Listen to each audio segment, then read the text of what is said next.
I'm Polly. I'm a mom, a wife, a pelvic floor physical therapist, and founder of No Kegels University. I have helped thousands of women stop leaking, enjoy intimacy, and feel proud of their bodies, even after having kids.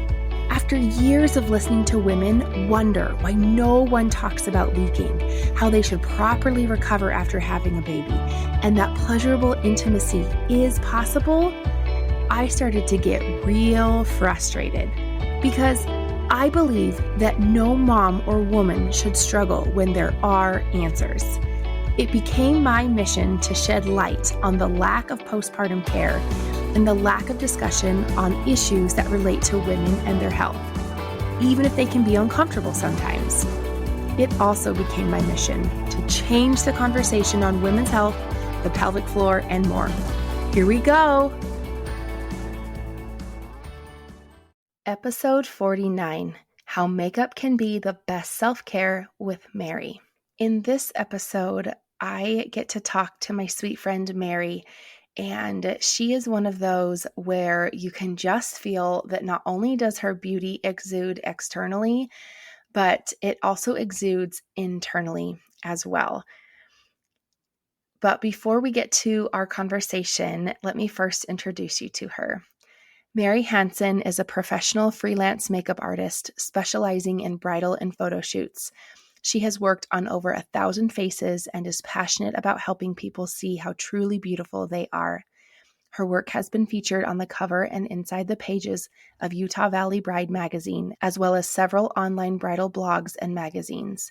Merrie is also a wife and mom to 2 beautiful girls.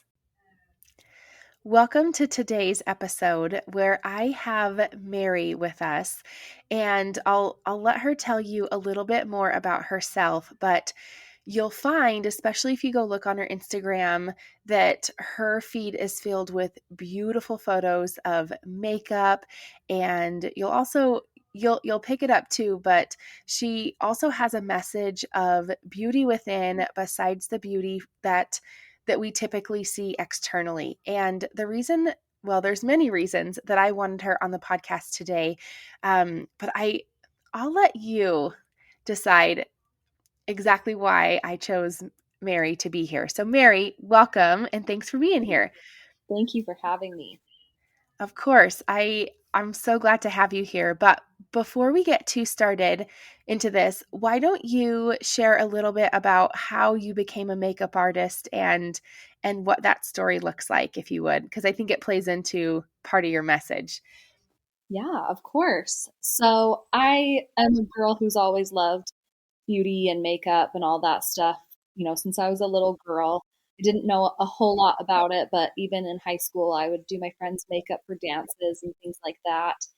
And what really got me into it, however, was when I was like in college, about that age, I was doing princess parties. So I was going to little girl birthday parties and entertaining as a princess, dressed fully up in the costume and all of that.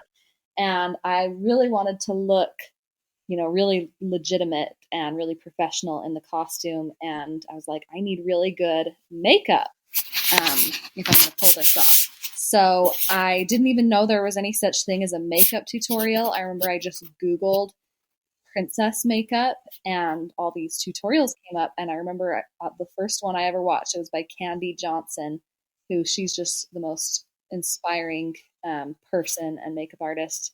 And I was just blown away. I'm like, wow, she just transformed herself with makeup. And I was hooked. I could not get enough of makeup. And I was just watching makeup tutorials like crazy and started practicing on myself all the time. And then I just wanted to practice on friends too. And before I knew it, friends were asking me to do makeup for their weddings.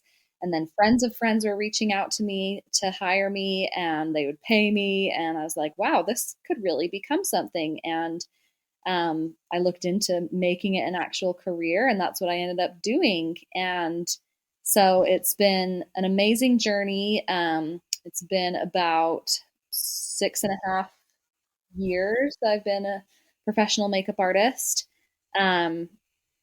and I just absolutely love it. I will also mention that when this all happened, of starting to really make it, having it become a passion and really making it my career, it came at a time in my life where I was um, not doing great personally, and I was actually in a former marriage that was really unhealthy, and I felt really lost as a person, and it really helped give me a sense of identity and worth and something to work on for myself as an individual. And it really, in a way, I know it sounds really cheesy talking about makeup, but I really feel like it saved me in a lot of ways. So I love it. It's my passion, and that's kind of how I got to where I am today.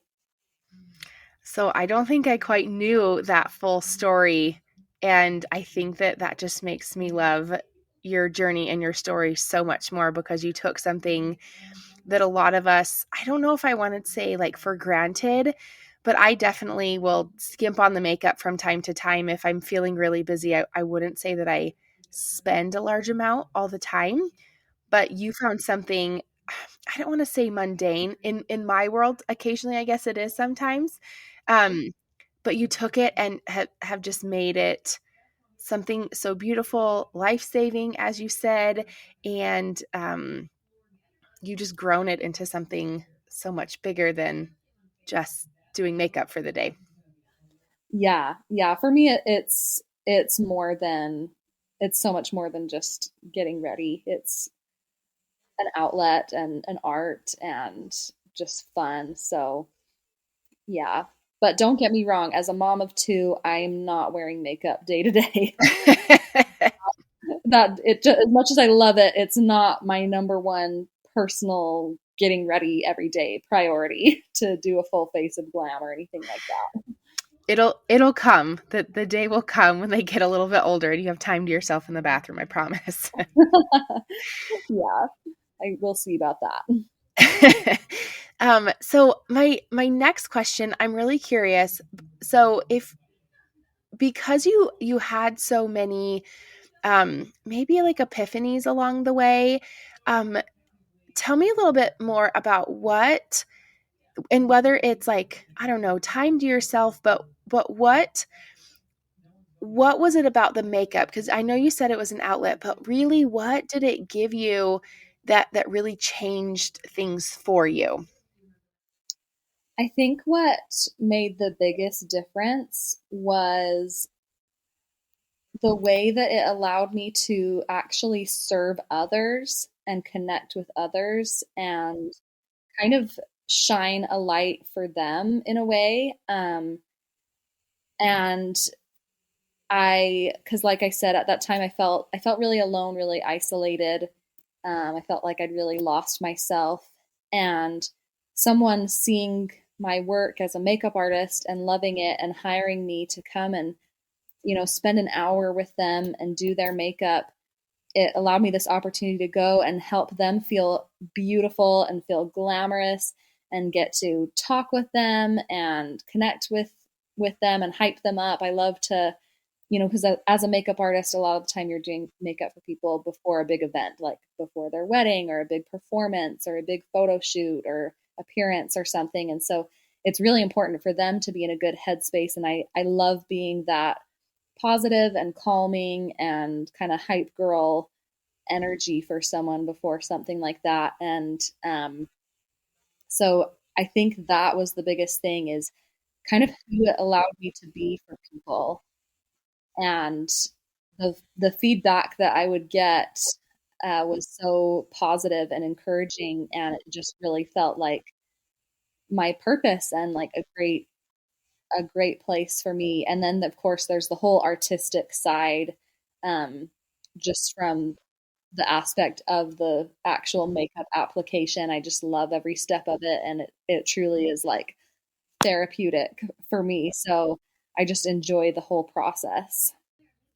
So I want to go back a little bit when you were talking about when you had those gals in your makeup chair and you loved seeing, and I'm probably inserting my own words here, but the transformation and being their hype girl. Do you mind? And you could tell a story if you wanted to, or I mean, I don't know if this is like protecting people's privacy, but maybe share like some of the things that you've shared with women before, or a story about how you've seen someone like just totally transform, even though it's just an external piece, like how that inner beauty and how there was a change on the inside as well. Absolutely. I think that the way that we view ourselves is so powerful. And I, if you ask anybody who's close to me, they will attest to I think it must be just something that I'm blessed with. I don't know, but I demand that the way that I see other people is actually the truth, but I really see the beauty in people. Like I look at people and the way that my eyes analyze their face, it's like I just see their best features. And I truly think anybody can be a knockout, with the right makeover or whatever, you know what I mean? Like, Mm-hmm. or even without it, like you don't have to be glammed up all the time. But like I said, ask any of my close friends and like they just they sometimes they find it annoying because I'll be describing anyone and I'm like, oh my gosh, they are so gorgeous, so gorgeous, and they're like, you say that about everyone, but I really mean it. I just and I truly see that, and I demand that I'm the one who's uh, seeing people the way they are. People really are that gorgeous. Um, but I love to speak that to people and what I see when I look at them and when I'm doing their makeup and saying like, you actually have incredible cheekbones and wow, your jawline is killer, and or just like even like you have such a softness and kindness in your eyes and things like that. Um, and so I think that that can be, because it's kind of funny because the compliments you'll get from a makeup artist are like oddly specific about your facial features, not ones that we get all the time from people. But I think the biggest thing really is if you've never been glammed up in professional makeup and you see yourself like that, sometimes I think for people it's this moment of realizing like, oh my gosh, the only difference between me and these Instagram models I see or whatever is the fact that they had killer makeup. Like I look just right in that realm right now, and Oh. it's like I've truly seen women, their confidence just skyrocket seeing themselves like that and realizing that, you know what, we're all gorgeous. And if you just have the right makeup, you can look absolutely on point too.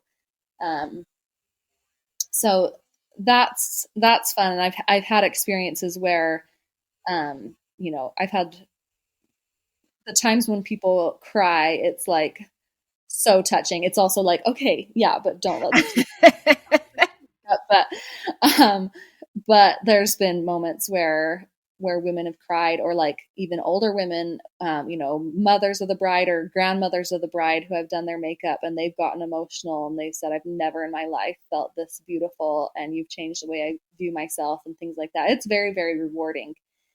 um I have one little experience that this was seriously one of the most special, and I won't be sharing any specifics about who it is or anything, so I think it's appropriate to share. But I was hired to do makeup for a music video, and it had um, high schoolers, musicians in it, and it had like over 100 of them. And so I did makeup on like the kind of featured musicians and stuff. But then they also just said basically, if anybody wants some touch ups and things before the filming starts, then just get in a line and the makeup artist will, do her thing. And so lots and lots of, guys and girls, whatever, just came through, and I, just kind of evened out skin tone, just did little things that would look good on camera, get them ready.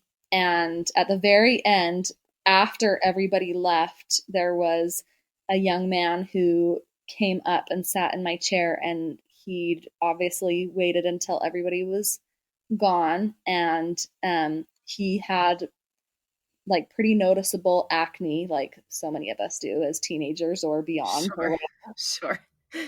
And I just, worked my magic, did some color correcting, evened everything out. And then I gave him the mirror to look in, and he was a really, really shy. He didn't have any words for me that day, but he looked in the mirror, and you could tell that he was surprised, and he just got this smile on his face.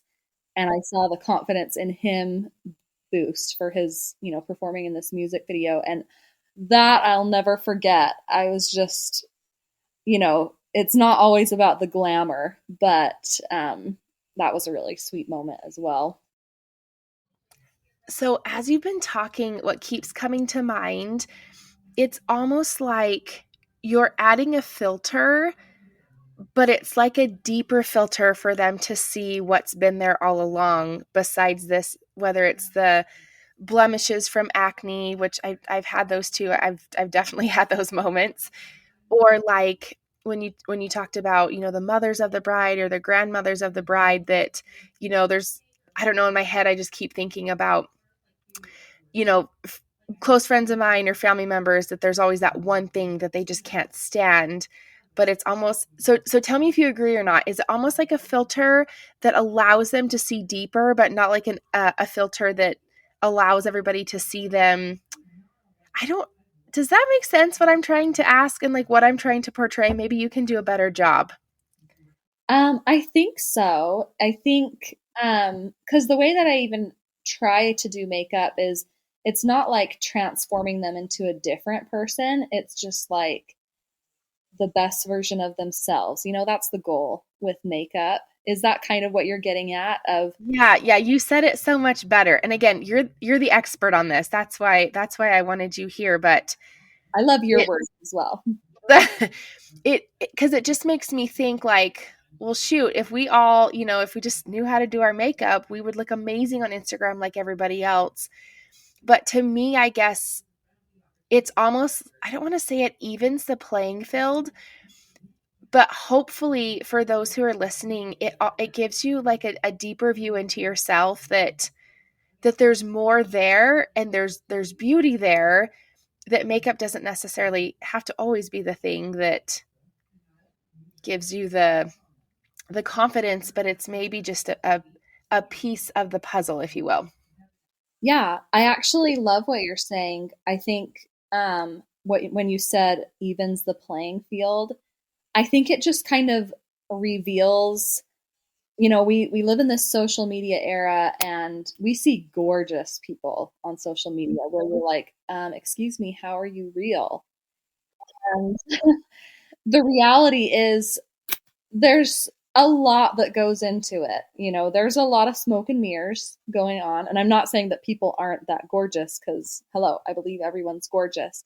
But I'm saying that when you realize that with the right makeup and the right angles and the right lighting, you're looking, just like an Instagram model, it kind of, I think it makes us realize that it's really not that serious. It's just for fun. Like, getting dolled up, getting glammed up, taking gorgeous selfies and stuff, that's not what our worth is really about. That's not all that we have to offer. It's just fun, and anybody can do it. And it's just, it washes off at the end of the day. It's really not that big of a deal. And so I actually loved the way that you were describing that. Did I kind of catch what you were trying to get at? Yeah, you did. And even as you were talking, I just, even hearing you say that, and I hope those that are listening to felt the same thing. I think I know, like you saying this, I'm like, yeah, I agree. But I think hearing it from your perspective, where you have this incredible and gorgeous skill set, and y'all need to go look at her Instagram and just see what I'm talking about. But for you to, I guess for you to say, right, because while it's your job and you excel at it in so many ways, it almost, I don't know, I just almost felt like a burden be lifted off to some degree, especially when you say, well, it washes away at the end of the day. Maybe this is something for us if we're struggling with it, but even at a very small degree, that, like you said, it really does just wash off at the end of the day. It's not where our worth comes from. Exactly. Exactly. It is, in my mind, it's meant to be a fun thing that you can use to express yourself or just feel that much more fierce. But really, beauty is all imaginary and in our heads. And um, we can absolutely own our beauty, even if we don't necessarily quote unquote fit a beauty standard or look like how we think that the world is telling us how we have to look. We don't have to accept that message. We can say no thank you, to that message that we might be feeling. And I encourage everyone to do so. I know it takes a lot of work. I know as women it's hard being women. um, all the messages that we get about how our looks are supposed to be our first priority, and as if we owe that to the world to look a certain way or be a certain size or whatever. We can choose to reject that message and um, just own our beauty. But then at the same time, it's fun to be able to glam up and look special when we want to and on our terms, and then it washes off at the end of the day. So yeah. I love how you said that, especially that it's our choice. We get to decide, which almost makes me wonder too. So for those that might be listening and just saying, well, Merrie, I bet you've never seen my face. I bet you've never worked with a face like mine. Where would you tell a woman to start trying to identify that beauty? Like, what advice might you give her if she's sitting in your chair and she's telling you this? I realize you can't see their face, but as you're, like, as you're prepping your supplies, what might you tell a lady like that? Yeah, absolutely. I would tell her that really the here's the biggest thing. Here is the most beautiful thing about a person is somebody who makes other people feel seen and important and helps other people to embody their own beauty. That is what it's all about. Like, because I still struggle, on a regular basis with feeling, bad about my postpartum body or, the way I look or whatever, like we're so bombarded with those messages that I think it's a continual thing to work on loving ourselves and owning our beauty.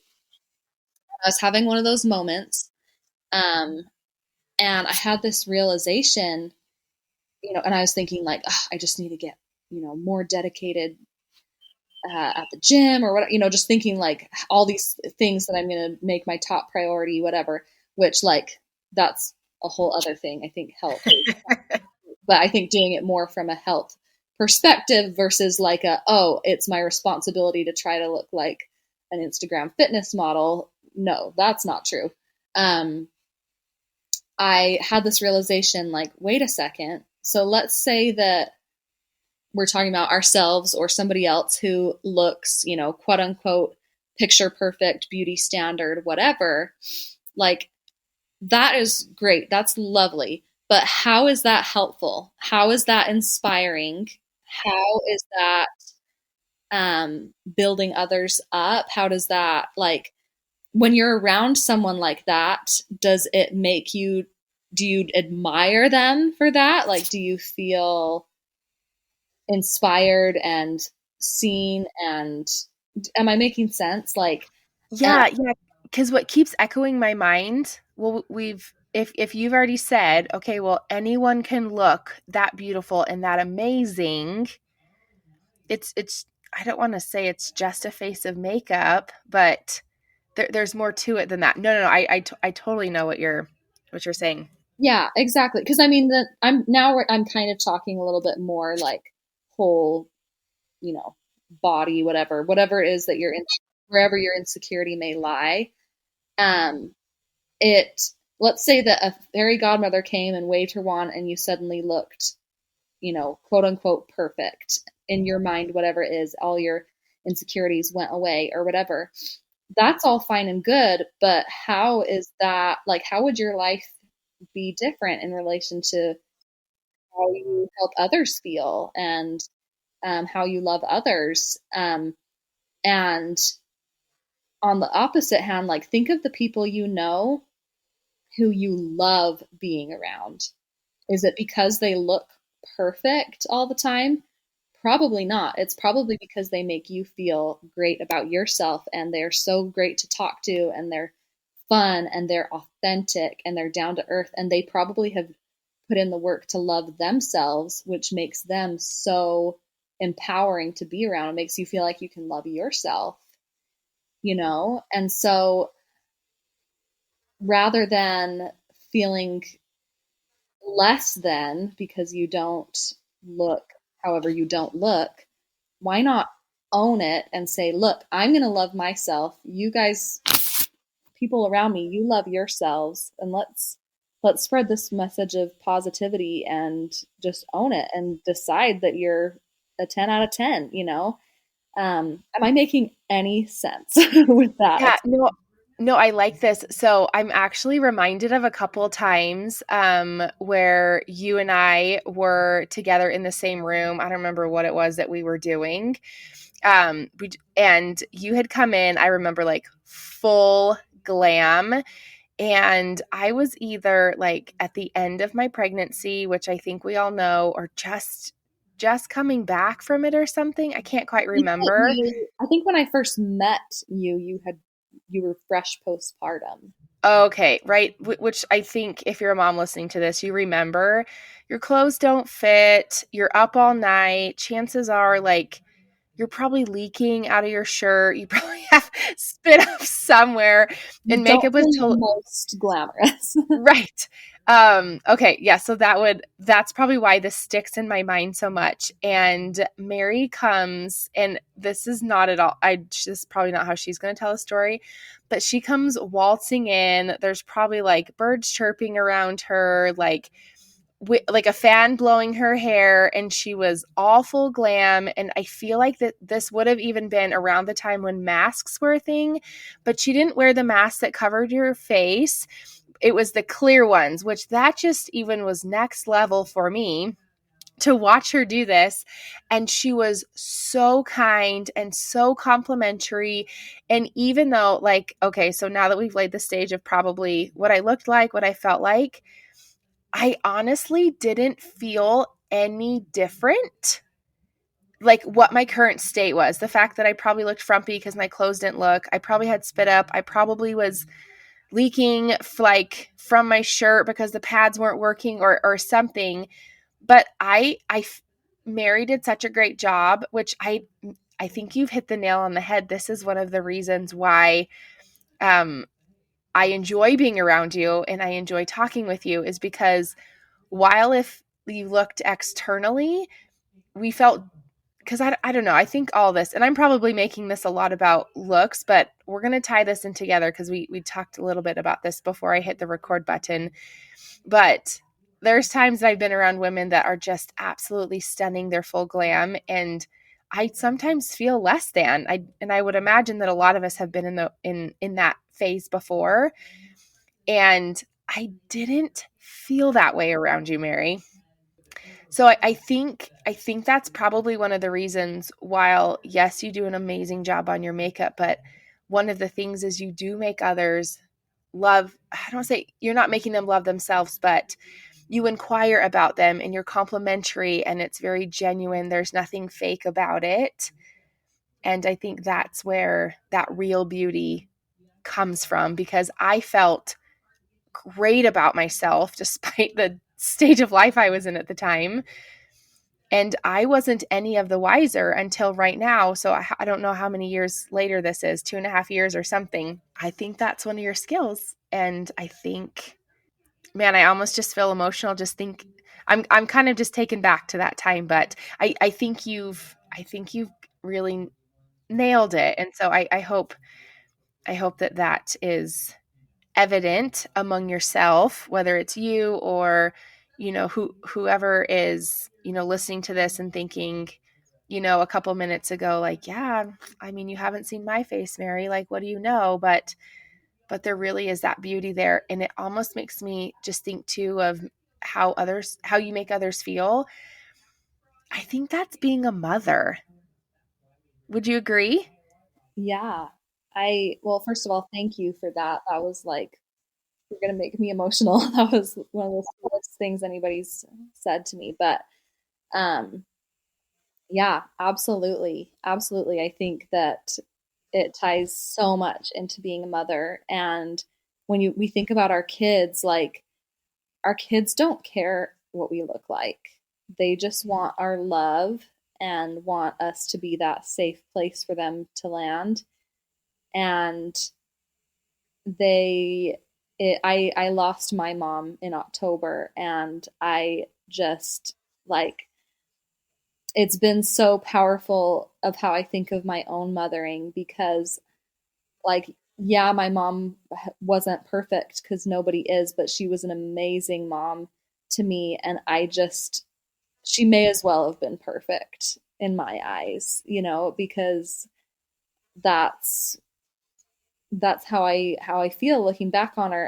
And so I'm trying to give myself that grace of like just loving my kids, doing my best, and hoping that that's what they'll remember the most, about me, is how much I love them and how much I'm trying to be the best mom to them that I can be. But um yeah, we're powerful as moms in how we teach our kids to view themselves and love themselves. So I think it all definitely ties in. Oh, I like that. Thank you. Thank you for sharing that. And I want to go back, which I know I should have hit record when we were talking about this, but we had talked just a little bit briefly, and I wanted to save it for the recording, but we had talked a little bit about how women's health, you had said it's all encompassing, and makeup's a part of it. It's not all of it, but I'd love to hear your thoughts and your perspective on that. If you want to elaborate a little bit more on what we talked about before we hit record. Sure. Um, so it's kind of a broad question, so we'll probably dive into it more as we go. But so first, let me just say, I'm just going to go ahead and say how I met you, because I'm such a huge fan of you. So, I was one of her patients, and I was struggling with SPD, symphysis pubic dysfunction or discomfort, um, after having my first baby. I have two little girls, and in my first pregnancy, I started to suffer with it, and it was really severe and excruciating. Every step that I took, there was sharp pain, and it was pretty miserable. And I talked to my healthcare providers about it, and they had essentially no help to give me. And they just told me to basically rest as much as I could until I had the baby, and just avoid walking and taking stairs and things as much as possible. And they said my hormones should even out after having the baby, and they basically said if it's going to go away, it'll go away on its own. And so I had the baby, and it got better. It wasn't as excruciating. It didn't hurt just to like walk anymore, but with really anything past that, like any type of exercise, if I tried to stand on one foot, um, anything like that, if I tried to like bear weight at all, like in any way besides like an upright standing position, if that makes sense, then that sharp pain would come back. And it was really hard, because I feel like exercise is my medicine, is my like antidepressant.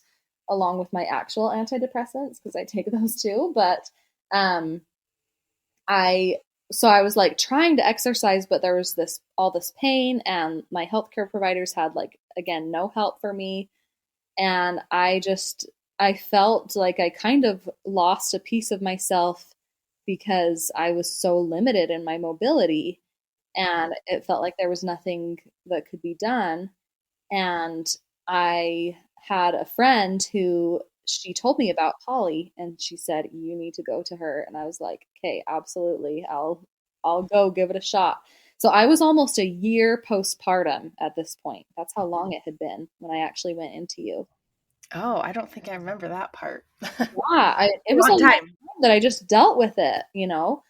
And Polly seriously changed my life because after just a couple of sessions with her, I was pain free. And I didn't know if I ever even was going to be again. And it was just incredible, like to be able to exercise again and have full mobility again. And it was just such a tremendous blessing. And I truly, like, I trust Polly so much. I know that she knows her stuff when it comes to women's health. Oh my goodness. And the female body. She just knows her stuff. And then even in my second pregnancy, she, like, anytime that I would just start to feel the pain creeping back in, we'd schedule an appointment. She'd get me just back on track, and I had a really good second pregnancy. And postpartum round two, like, I'm at the gym regularly. I can do all these things again, and it's amazing. So um I okay, so I wanted to give you a little shout out, but then I think Thank you. I think that ties in, like, as women, we are complex creatures. Like, our emotions and hormones and our bodies and what we go through, it's like we are complex creatures. And I think that our women's health, there's so much to it. It's more than just basic health. I think taking care of your well being and your mental health and setting boundaries, learning about healthy boundaries, and like prioritizing taking care of yourself. And we're talking like actually taking care of yourself is so important. And I mean, you get to really write the rules for that. And when it comes to makeup, I think it can change. Like, there's been times in my life where I'm like, you know what? It makes me feel my best to carve out that time every morning to get glammed up, and I just feel unstoppable, and I love that. Right now, with two toddlers, I am happily choosing not to do that on a regular basis, because that is just not what is filling my cup right now, to let my kids like turn the house upside down while I'm or turn my bathroom upside down, I should say, while I'm like getting ready. It's just not worth it every morning. So I think we get to decide for ourselves, like, when that is something that's really empowering, or if it's, right now I'm focusing more on skincare and just letting that be enough on the regular. But um, yeah, sorry, that was kind of a long answer to your question. And I kind of get at the points that you were hoping to bring up? Yeah, I'm glad you mentioned those. I mean, we thank you for that shout out. That was very kind, and it's yes, I'm so glad I met you for those circumstances, but not for those circumstances. Or I'm grateful either way, but I guess I'm sorry it was under those. But no, no. While you're talking, my brain, it's very visual sometimes, I guess. And so while you're talking, I'm like, okay, well, like your body, like whether that's your pregnant body and your postpartum body, when you had said, like, we're complex creatures. And so as you were talking, I'm like, well, yeah, well, being a mother is like, that makes it complex. And then your two toddlers, because I have two myself, And that most definitely, like, that's a different season that adds to the complexity. And, you having a job adds to the complexity. You having this love for makeup, and, and also you're a wife in here, and you have family members, and you have friends, and there's probably a few other responsibilities that you have around the home. And then, like you had mentioned, your mental well-being is important, but then your physical. And so while you were talking, my brain just kept populating all of, like, this imaginary list in my brain. And I loved how you said it in there. Well, you get to decide, you get to write what your priorities are. And I almost even wonder, like, if that's another way for us to see our beauty, because what you're currently choosing in this season of your life, I find that to be so beautiful. Okay, I'm going to take this beautiful thing I have of makeup, but it's not what I need right now. I need to be with my kiddos. My skin's important, as is still part of your beauty. And then you had mentioned earlier in the podcast that you're back to the gym. And so for now, like, this is what your beauty is made up, because of these choices and priorities that you're making. So to me, it made really great, it made sense to me, but I also feel like it almost added like a layer of beauty to what our choices and what our priorities are, which are, is going to be different for each of us. Oh, you said that so beautifully. I Oh, absolutely love that. which I almost, man, I feel like I need to go journal after this. I have so many different things and that I'm just thinking about, because I I also think, there's seasons of life, whether that's makeup or health. Because I had a gal reach out to me the other day that wanted to do one of my online programs, because I'm pretty open about that. Like, well, if you need help, I can, just message me and we'll figure out what's the best fit. And so she laid out her whole life story for me, and she had so much on her plate. And I told her, like, I don't actually think you should buy anything from me right now. I think you should wait. I think there's other things, that you have going on. But I love how you said we get to write, or we get to decide. It's our choice what our priorities are. And I think that there's beauty in that we do get to decide and we do get to choose. I love that. That just really, too, shows how much you genuinely care for your patients. And I know that you do. I've felt that are you are a true healer, just as a person and professionally, and that's amazing. So, Well, thank you. I, I just think in general, and, to kind of, I guess, kind of tie this in, but I have just noticed, because I do work with a lot of women as patients, and I have lots of women in my life as well. But sometimes when I encounter, and not necessarily, I'm not speaking about, family or friends or patients, but it's always interesting how tough it can be to be so encouraging to women, when really, of all people, as women, while we don't necessarily know the load that other woman is carrying, we probably have felt a load very similarly. And we probably, there's been times in our lives where, we just maybe wish that somebody would say, man, mama, you are doing a great job. I know you don't feel like it, but you're doing great, and you look beautiful, or, like, whatever compliment you like. I mean, beautiful, you're fit, you're like, how you manage it well, whatever that is, that we probably have wanted that. But sometimes I've observed other women, it's hard sometimes to be able to maybe not share that burden, but just to kind of recognize, like, that other woman needs some encouragement, because you've been in a similar place before too. Have you noticed that sometimes? Like, is that something that you've seen, or maybe not in your world, or? let me see if I understand what you're asking. So, are you saying that that sometimes women who are struggling might be slow to open up and share that they could use that extra encouragement? Is that what you're getting at, or are you getting at um, like sometimes we hold back on our encouragement of others for whatever reason? Yes, that we hold back, that we maybe, and not to take it to like a superficial level, but I always, and I've done this ever since I was a little girl, and it's always stressed my mom out. If I've never met you and I like your shoes or your purse, I will totally tell you. Even if I have to stop my car. I did this the other day actually in the Walmart parking lot. But I stopped my car because I saw this gal's purse and I loved it. And I put my car in reverse and rolled down my window. And she probably thought I was going to, I don't know, harm her or something. And I said, "Oh my word, I love your purse. It's so beautiful."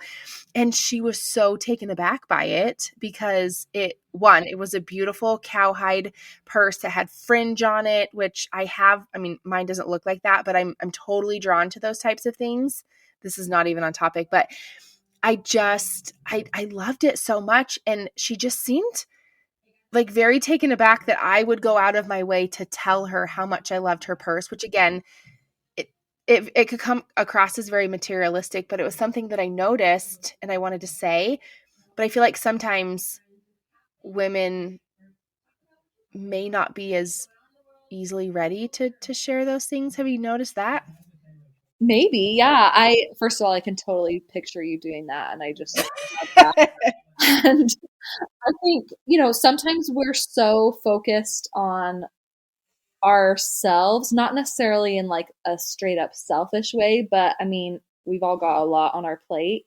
And so I think sometimes we're trying to get our stuff done, trying to make it through the day. And it does take that intention and recognition and stepping outside of your comfort zone, maybe to just speak kind words to others. But I mean, I love the example you gave because it kind of got me thinking how some of the most um, meaningful compliments, I think, sometimes come from strangers because they don't have to say anything.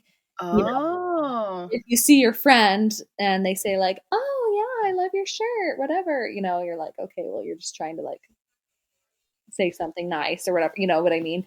But if a stranger goes out of their way and compliments you, you feel so good. Whenever that's happened to me, then it means so much because they did not have to say anything, and so that just makes me want to like commit even more to say, like, if you see someone and you think, wow, they are really beautiful, then just to say, you're really beautiful, by the way, whatever it may be. I think it can be really more powerful than we realize, I think. Yeah, that makes me think too, because I mean I definitely don't want this to be like a listen, I'm down to talk about vain things, but I but I know there's more to it. There's more power in the inner beauty as well. But so I was at the library the other day and my children were not listening, and I'm telling you, like, I was about ready to lose my ever loving mind because I had told them before we got there. I told them when they got out, and they're running all over the parking lot, and that just scares me, and that probably makes my voice elevate. So it probably feels like I'm yelling at them, but I'm panicked because I'm just convinced, because in Utah people drive really fast and I don't think that they pay that close attention. And I'm like convinced my kid's going to get hit because they're not holding my hand. Anyways, I was probably being a little more melodramatic than maybe I needed to. And by the time we got into the library, my little one, he's a runner. Like Uh-huh. we really need to get a leash. We joke about this all the time, but he went running and he loves to rip down all the books in the library, like the little kids section, the little hardback books. And I mean, I wouldn't say I got after him, but I told him, like, you have got to listen to mom. You need to be safe. You need to listen to mom. It's not okay that you run away. Someone might take you. I mean, he's two. Like, does he really know? And I'm just like trying to tell him all these reasons and, negotiate with a terrorist, if you will. And my daughter was being so good, and so I was trying to praise her, like, thanks for being such a good listener, you're being such a good helper. It was this whole production. I'm pretty sure every mom in the library was like, my word, that girl needs, like, I don't know, like a vacation or something.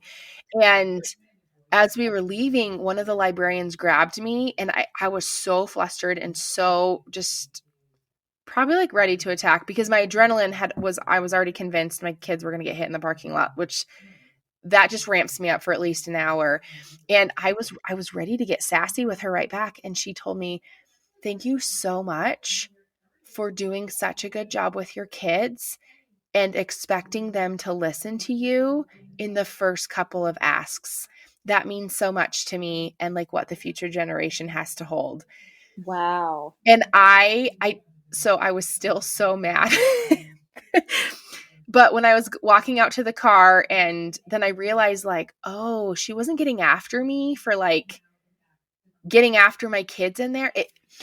And again, it doesn't have anything to do with my beauty, but that raised my confidence level. I've actually never even seen this librarian because we go to the library quite a bit, but it was one of those things that she never had to say that. You know, there's tons of other moms in there with their kids, and not that anyone even needed to say something, but it really changed my perspective. Like it's okay to make my kids listen in public and not that let them run around. And anyways, it just, I think you're right that sometimes from strangers, it can mean more than from those who know you best.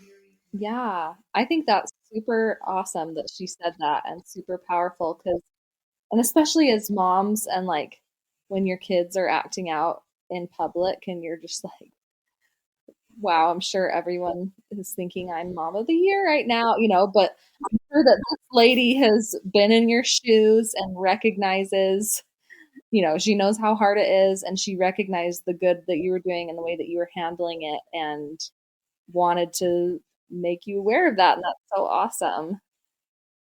Yeah, it was a really neat exchange between two women. And she was older, like you said.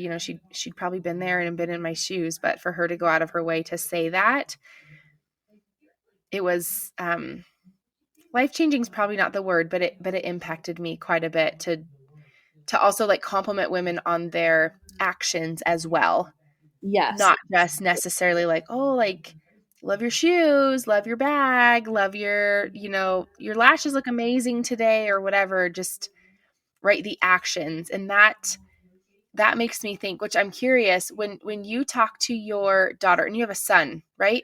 No, I have two daughters. You have two girls. Okay. So that just changes the picture even more. What is it that you want to teach them about beauty and their worth and their confidence? Because I feel like from your perspective, where you probably have seen the spectrum of so many things as it relates to beauty and makeup in the industry, how tell us how you're doing that, whether that's consciously or subconsciously, or maybe even things you're not decided upon how you want to approach. I'm so curious. Yeah, that's a great question. And I'm still, of course, like learning and figuring it out. But I really want my girls to grow up with a healthy self-esteem, of course, and I want them to be confident. And I know that doesn't come actually from a parent just saying all the time, "Oh, you're so beautiful, you're so beautiful, you're so gorgeous," whatever. Like that doesn't build confidence. Um, and so of course I tell them that they're beautiful and all that, like, all the time, but I really try to focus on who they are as a person more so. And I'd love for kind of the feeling to be like, yes, you're beautiful, but that's not the most interesting thing about you. Or like, yes, you're Oh, beautiful, but it doesn't really matter that much, you know?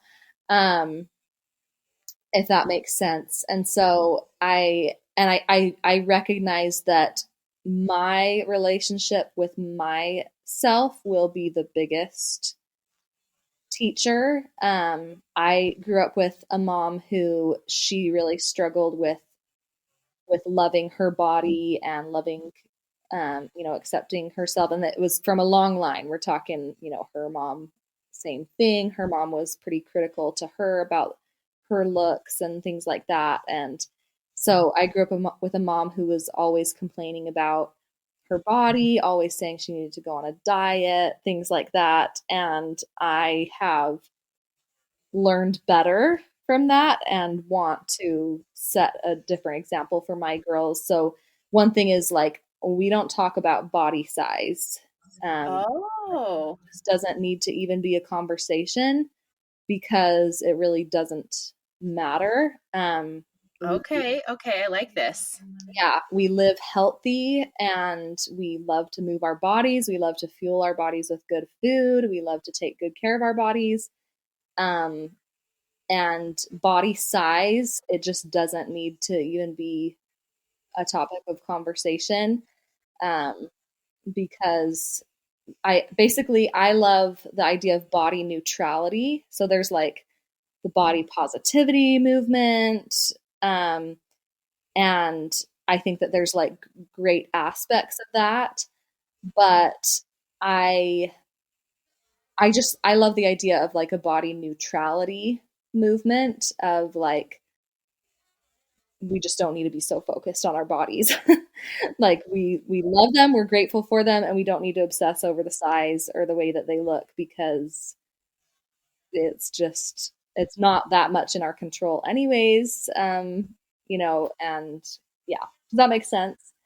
Yeah, no, no, it totally does because I've been very cautious of the words that I use with my little one because she is the word that so many people like to say as it relates to her is, oh, she's so tiny.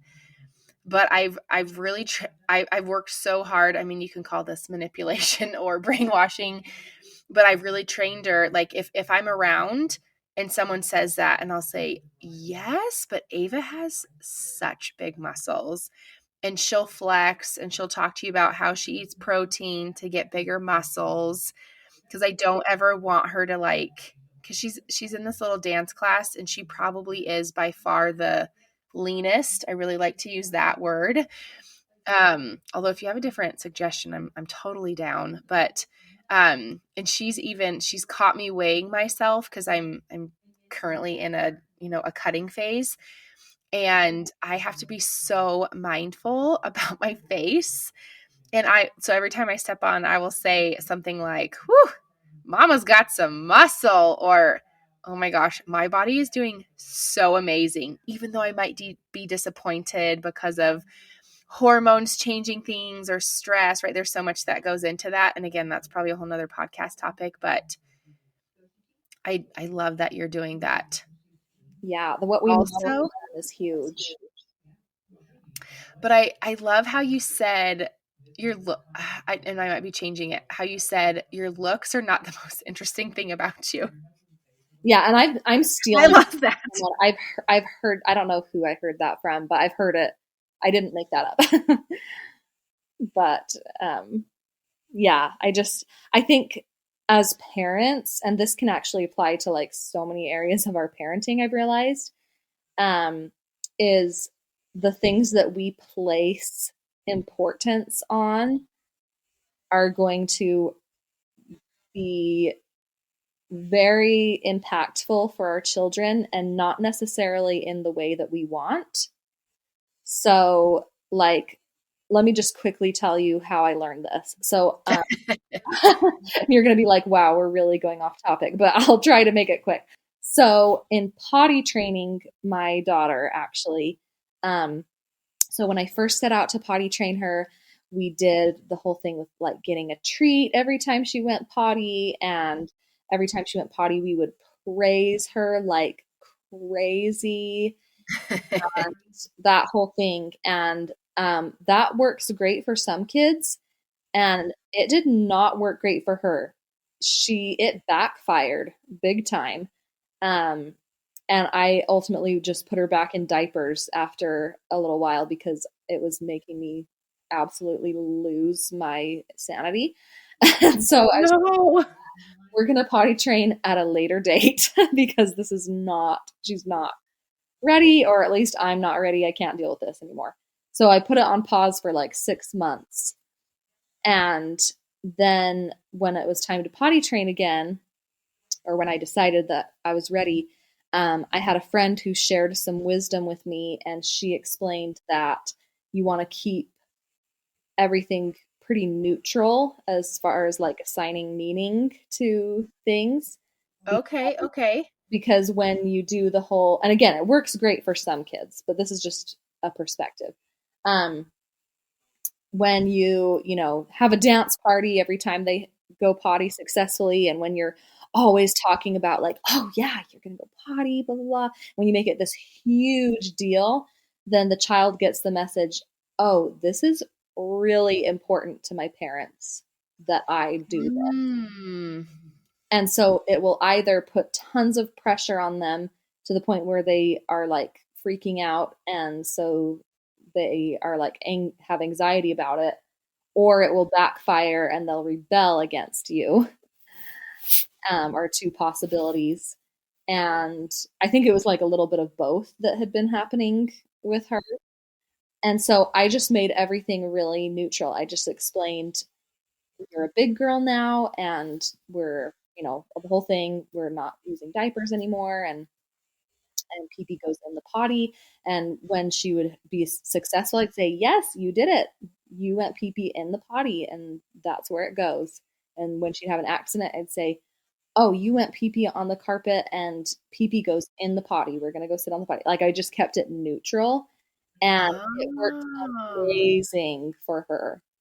It worked so amazing. And it seriously, that changed like the lens through which I view parenting now, because I I don't want my children to grow up doing things because they know it's really important to me, you know. I don't want to be, I want to just teach the real reasons for things and like lead them to make their own decisions is hopefully the goal, rather than just driving into them how important it is to me that they do something. Oh, yeah. Yeah. No, I love that. And I think you're totally right how you're saying like just the neutrality of it. Mm-hmm.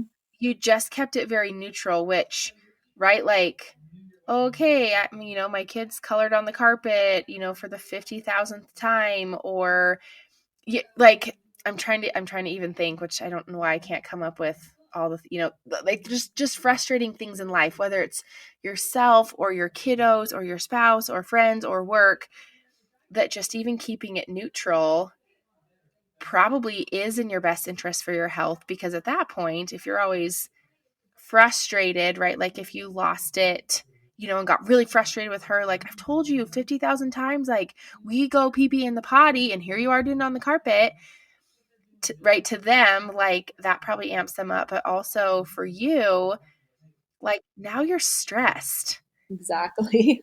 you know, like, and I think we all know, I feel like there's enough talk about it now that, you know, experiencing a lot of stress, it doesn't do anything great for our hormones. It doesn't do anything great for just the overall health, whether it's our brain or our actual tissues. And, you know, we want our body to be in the rest and digest, not the fight or flight all the time. And so I feel like that's pretty powerful, just to think like, okay, well, how can we take this situation, good or bad, you know, whether it's like, not that we can't celebrate, um, but how could you take this situation and make it neutral, because it is now you're impacting yourself and your kiddo, and you know probably how they perceive you as a parent, which is going to affect your grandkids, which is probably crazy to think of, but you know it's a long line, you know.